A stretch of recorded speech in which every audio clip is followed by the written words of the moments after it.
because, like I said, I didn't want to So pay. how do you learn how to use this at this time? Like that's where it's At impressive the, because there's no YouTube not, tutorials. yeah, it was no really YouTube at that time, really. And then two, people be like, "Yo, Clip, how you do this stuff?" And I'm gonna tell them honestly. Ask questions in YouTube. Everything is YouTube is like the Google of anything visually that you want to know or want to know how to do. You know what I'm saying? So when I did that, once I got to the studio, and then I'm like, once I felt like I gotta keep coming back to remix my stuff down, and I still had to pay for that. That's when I was like, all right, fuck this. We're not doing this shit no more. We definitely not doing this no more. So I say, yo, so I will still pull up. People would have their other sessions, and I'll stop by. That's when I was able to figure everything out.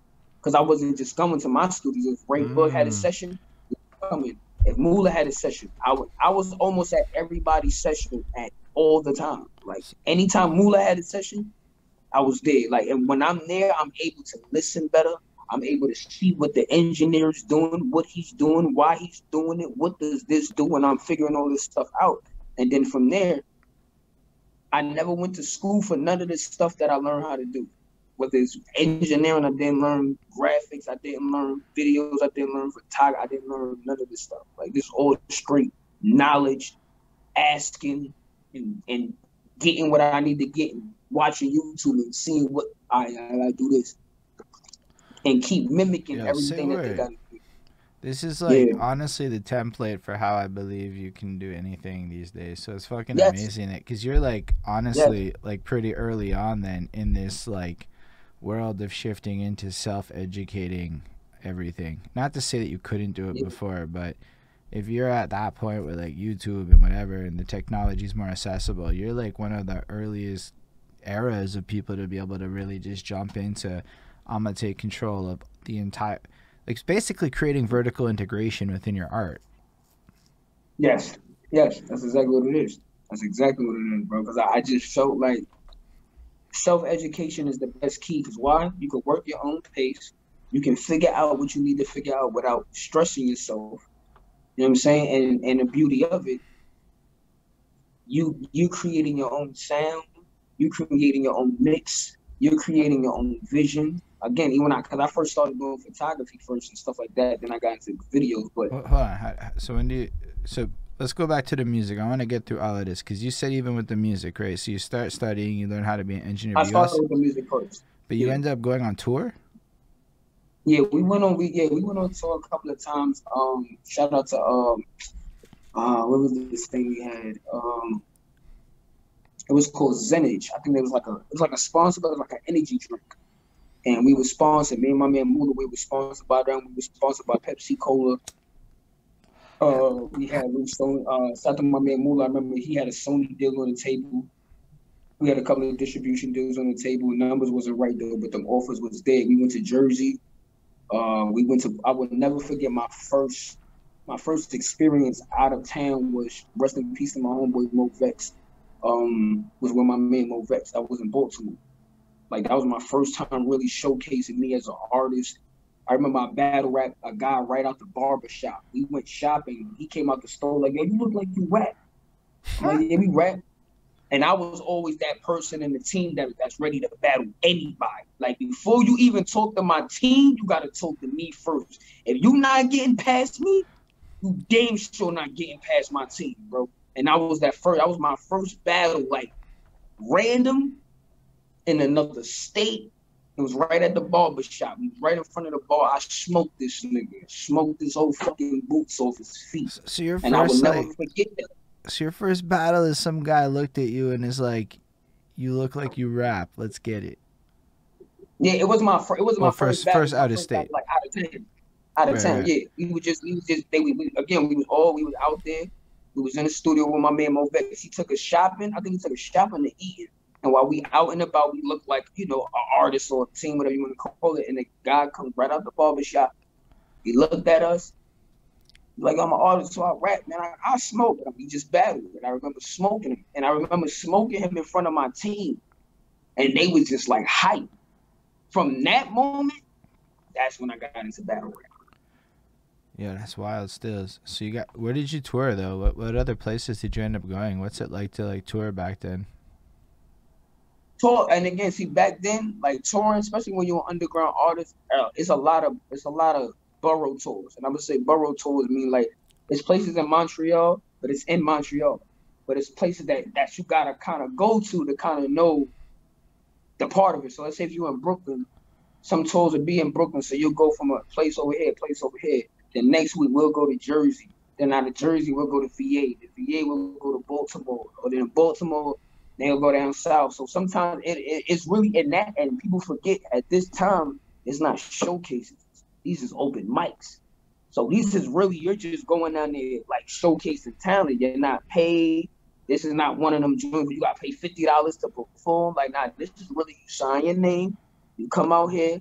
Not unless you knew people. Some of the people, like I said, shout out to our sponsor, Prince, at the time, because he had deals where he got us to perform and got us on radio stations and podcasts and everything like that. So my homeboy Josh Bays, he was another one that was on our team. He ended up getting actually in the industry.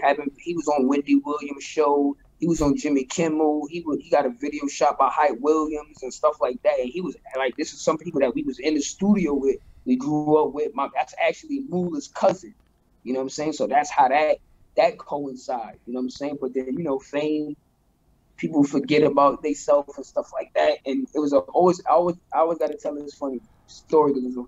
And basically, it was just really about, everybody had the opportunity to make themselves somebody. And it was up to you. All of us is in the same team. Like, we all alike. But you have to stand out. When your time comes, you got to make sure you take full advantage of that opportunity, whether it's in the studio, whether it's on a song, whether it's, because we had anything. We have everything.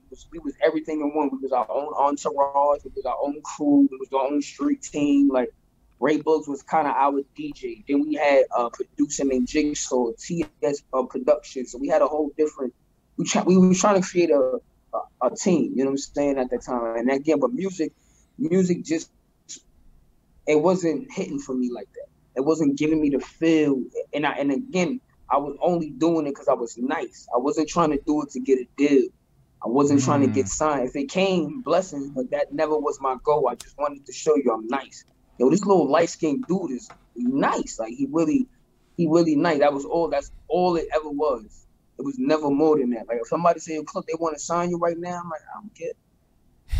It's not something like that was my goal. It was really never my goal. Like, if I get the opportunity, I'm taking full advantage because of my talent.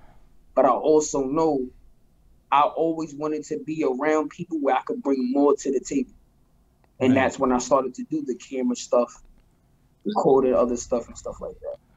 Yeah, that's a crazy pivot. And I like that you said it like that, Stills. And it's interesting, even just the idea of recognizing what your passion is. I know that might seem like a basic thing, but a lot of people, I think, struggle with understanding passion and roles, and like there's just more to life than just maybe being an artist. That's what you said, the roles. That's the point. They roles. Like, a lot of people don't know how to play their role. Like, you may not be prepared to play in the starting five yet. That doesn't mean there's nothing wrong with playing the bench. That doesn't mean there's nothing wrong being an assistant coach or just being a supporter, just being a fan, just hype to, you know what I'm saying, to listen to the music. Or we had people that never recorded, that never been in the studio, and we'll just send them the music just to hear their perspective and stuff like that. So, but the music stuff, it died down to me after a while. Once I started really getting into the battle rap, that's who. So when did it become like more formalized that you got into battle rap? And is that at the same time that you get into photography, or do you get into like battle rap first? They all kind of coincide right at the same time, because I always been battle rap. Like, I always looked at battle rap as a form of, you could kind of get away with anything that you want to say. It's just all about how you say it, why you say it, and at this time. But I also was doing photography. Now, when I was doing photography, I always used to be in the studio, and I felt like this is just me. And I know a lot of people may not feel like this, and if you do, salute to you, do you understand? But I always felt like we all are famous in our own way. Without views, without followers, without all of that stuff, we all kind of got our own story to tell, but we're not able to tell a story. You probably had great moments in the studios with other artists that you know, that I know you be like, damn, I wish I would have got that footage. Or I wish I would have recorded that night when we, you know what I'm saying? Because those are the ones we just keep in mind. And I used to always be the dude. We used to have great moments in the studio. Like, why we never record these moments? So I took on that advantage to be the cameraman for the team. I said, fuck the music. Let me just record the moments in the studio. And that's what I started doing next. So I'm like, if a picture speak 1,000 words, I could make a video speak 1,000,000. Yeah, that's wild. So you just was like, and you know, it's interesting you said that to me. And I was having a conversation with a guy I know who basically made a documentary in the same kind of vein. He was doing flag football with his peeps, and he just started filming everything, and then like 10 years later turned it into a movie and like sold out the movie theater and all that shit, right? And he was saying to me, you have no idea what you're not doing by recording, by having somebody record what you all doing here behind the scenes. You don't know what you're missing by getting these moments. And I've been thought a lot about it, and then you're basically saying the same thing here. Now, it's true. In your version, you're the guy who wants to film, and in his version, he's the guy who likes to film. But the idea of just even having somebody around that's like sole job is to document stuff, like that's all they do, that's big. I don't think a lot of people consider that person on the team. Like, we may film ourselves in like a social media kind of way, but I don't think a lot of us just consider the value of that. So it's super nifty that you saw that. But then also the add value perspective, like, okay, fine, if the music thing's not it, to go, yo, but this could be it, and then to like pivot into something where like it's way more interesting to you, but also serves the bigger goal is amazing. Yeah, that's a fact, because that's what it was. Because like my man, shout out to my man Moolah, like that's my right hand man. I will record everything he would do. Every session, he had his listening session, I record that. He's in the studio, I record that. I'll make the in-studio version music video. We would try to just be in the studio, and we'll like, all right, we got 8 hours, but let's do 7 hours of recording. We do 1 hour to record a video that you like from the studio, and we'll just do stuff like that. And I'll be the one going home, editing, figuring out what we need to get, how these shots look. You know what I'm saying? At the time, I wasn't crazy great, but my passion and my drive was definitely there. Like, definitely there. It was, I had every camera. I had the camera with the CD, with the DVDs in them.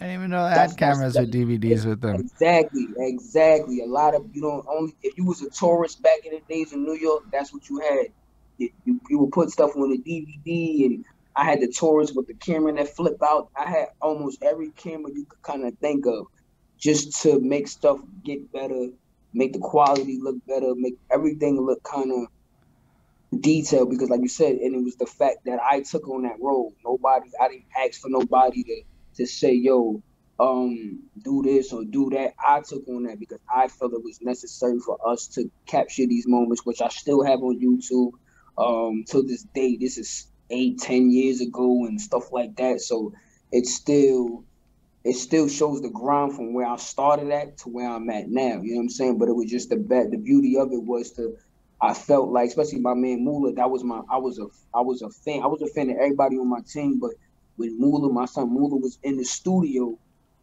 I always looked forward to it because his music was way better than mine. It's like, I was dope. I was trying to keep up, but we all looked at him like, yo, if they say, yo, who could get signed out the team right now, all of us would have picked Moolah, because he really had it. Like, till this day, he still got it. He just don't have the passion because we've been doing this for almost 20 years. Respectfully, you know what I'm saying? So we've been doing this for a long time, networking and grinding, putting in our own money. We had labels that fucked us over. We had managers that fucked us over, took money from us, left niggas for dead, and we still out here pushing to this day.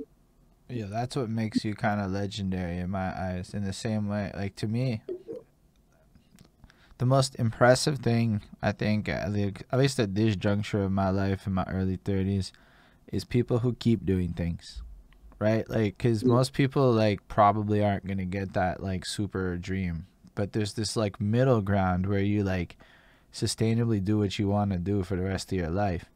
And anybody that could position themselves like that, to me, is really, like, that's some legendary shit. To keep doing it for decades, that's huge. Yeah. Just to keep yourself relevant. Like, that was God. I wasn't lit on YouTube. I wasn't, like, people know of me, they know what I was doing, but they didn't really know what I was doing. Right. And then that's when the battle and stuff came in. So